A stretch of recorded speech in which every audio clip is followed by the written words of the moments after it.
হিন্দু সনাতন ধর্মে ভগবান বিষ্ণু বা নারায়ণ এবং লক্ষ্মী মাতা হলেন একে অপরের পরিপূরক। তাই যদি আমরা নারায়ণ ভগবানের কৃপা পেতে চাই, তাহলে আমাদের লক্ষ্মী মাতাকে প্রসন্ন করা অত্যন্ত প্রয়োজন।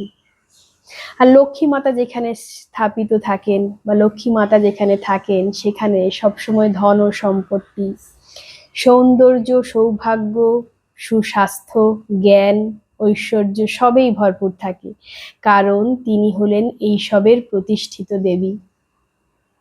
আর আমরা যেরকম জানি যে স্বর্গে লক্ষ্মী মাতার বাস, তাই স্বর্গ হলো দুঃখ, কষ্ট, জরা, পাপহীন এক ঐশ্বর্যপূর্ণ আনন্দময় জগৎ।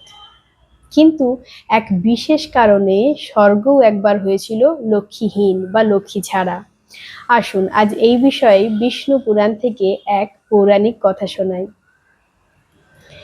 দুর্বাসা মুনি হলেন অত্যন্ত রাগী একজন মুনি। তিনি যখন তখন রেগে যান আর রেগে গিয়ে শাপ দিয়ে বসেন।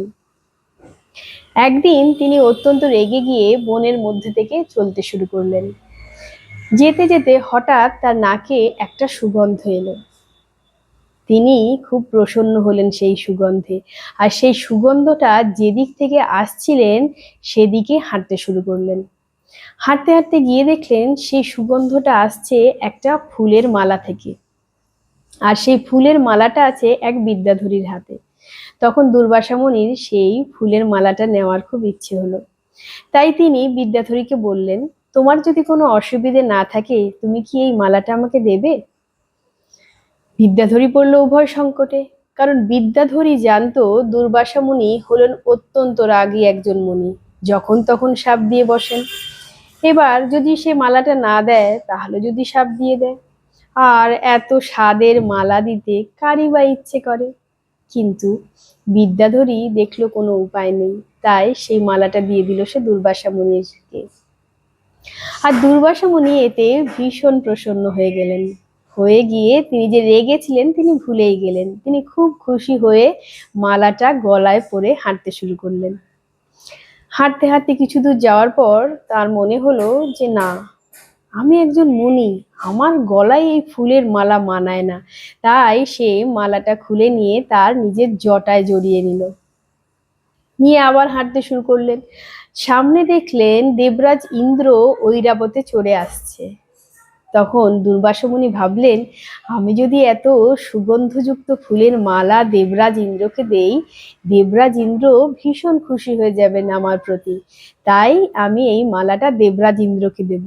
এই ভেবে তিনি নিজের জটা থেকে মালাটা খুলে দেবরাজ ইন্দ্রের দিকে ছুড়ে দিল, যাতে দেবরাজ ইন্দ্র সেটা গলায় পরে নিয়ে খুশি হন।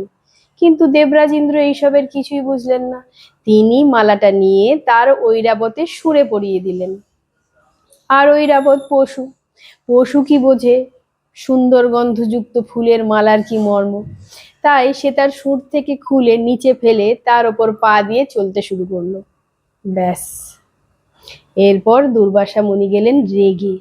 রেগে গিয়ে বললেন দেবরাজ ইন্দ্রকে, তোমার এত বড় সাহস, তুমি আমাকে একটা সাধারণ ব্রাহ্মণ ভেবেছ?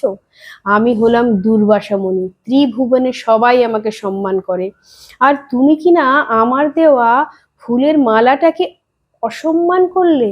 তোমার এত বড় সাহস, এত বড় স্পর্ধা! তাই আমি শাপ দিচ্ছি, তুমি হবে লক্ষ্মীহীন, তোমার সর্বনাশ হবে।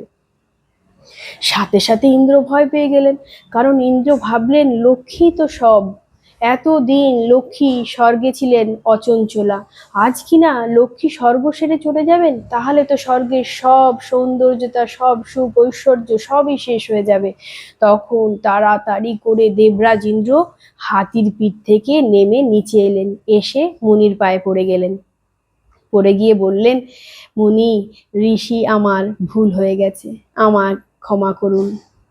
তখন মুনি আরো রেগে গেলেন। রেগে গিয়ে বললেন, এটা কোনো সামান্য ভুল নয়, কোনো সামান্য অপরাধও নয়, এটা হচ্ছে অহংকার। আর এই অহংকারটা হলো তোমার স্বর্গের সিংহাসন পাওয়ার অহংকার। আর যেই লোকের কাছে অহংকার থাকে সেখানে লক্ষ্মী থাকবেই বা কি করে? তাই তুমি হবে লক্ষ্মীহীন, স্বর্গ হবে লক্ষ্মীহীন। তখন দেবরাজ ইন্দ্র দেখলো যে না, আর বেশি কিছু বলে দরকার নেই, আবার যদি কিছু শাপ দিয়ে দেয়। তাই দেবরাজ ইন্দ্র মাথা নিচু করে আস্তে আস্তে চলে গেলেন, সেখান থেকে গিয়ে সোজা চলে গেলেন স্বর্গে।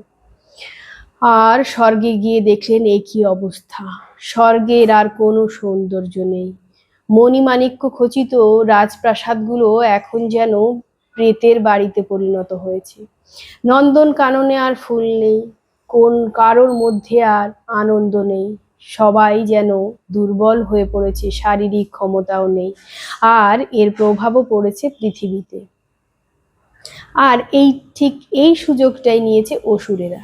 তখন অসুরেরা ভাবলেন এখন স্বর্গ হলো শ্রীহীন, এই সময়ই আমরা স্বর্গ দখল করতে পারি। তাই অসুরেরা অস্ত্র শস্ত্র নিয়ে সবাই পৌঁছে গেলেন স্বর্গে। আর দেবতারা তো তখন শ্রীহীন, লক্ষ্মীহীন, দুর্বল, তাই তারা কিভাবে যুদ্ধ করবে, তাই তারা পালিয়ে বাঁচল। এবার পালিয়েই বা যাবেন কোথায়? প্রথমে গেলেন ব্রহ্মালোকে ব্রহ্মাদেবের কাছে। ব্রহ্মাদেবকে গিয়ে সব খুলে বললেন। ব্রহ্মাদেব সব শুনলেন, শুনে বললেন দুর্বাসা মুনির অভিশাপকে কমানোর মতো ক্ষমতা আমার নেই। আর স্বর্গে কিভাবে লক্ষ্মী মাতাকে পুনঃপ্রতিষ্ঠিত করতে হবে এর পরামর্শ আমাদের নিতে হবে স্বয়ং বিষ্ণু ভগবানের কাছে। তাই চলুন আমরা সবাই বিষ্ণু লোকে যাই। তখন কথা মতো সবাই বিষ্ণু লোকে পৌঁছালেন। আর বিষ্ণু লোকে তখন নারায়ণ ভগবান অনন্ত শয্যায় শুয়েছিলেন। সব ভগবানরা গিয়ে তার স্তুতি গাইলেন, স্তব গাইলেন। তখন নারায়ণ ভগবান জেগে উঠলেন। জেগে উঠে দেখলেন দেবতাদের একই অবস্থা, সবাই প্রায় শুকিয়েই গেছে। দেখে বিষ্ণু ভগবান জিজ্ঞেস করলেন, এ কি আপনাদের একই অবস্থা হয়েছে, কি হয়েছে আপনাদের, বলুন সবিস্তারে। তখন সব দেবতারা খুলে বললেন, বলার পর বললেন আমরা হয়েছি লক্ষ্মীহীন, শ্রীহীন, তাই আমাদের এই অবস্থা। দয়া করে আমাদের বলুন কিভাবে লক্ষ্মী মাতাকে আমরা পুনঃপ্রতিষ্ঠিত করতে পারবো স্বর্গে। তখন নারায়ণ ভগবান বললেন এ তো খুব কঠিন কাজ। মন্দারগিরিকে দণ্ড করে, বাসুকীকে মন্থন দড়ি করে সমুদ্র মন্থন করতে হবে ক্ষীরোদ সাগরের, তখনই অমৃত রূপী লক্ষ্মী মাতা উত্থিত হবেন, আর তারপরেই স্বর্গে প্রতিষ্ঠিত হবেন।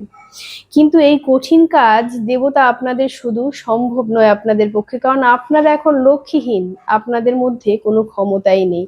তাই আপনাদের কোনোভাবে মানিয়ে অসুরদের এই কাজে লাগাতে হবে। আর বিষ্ণু ভগবানও তাতে সহায়তা করবেন।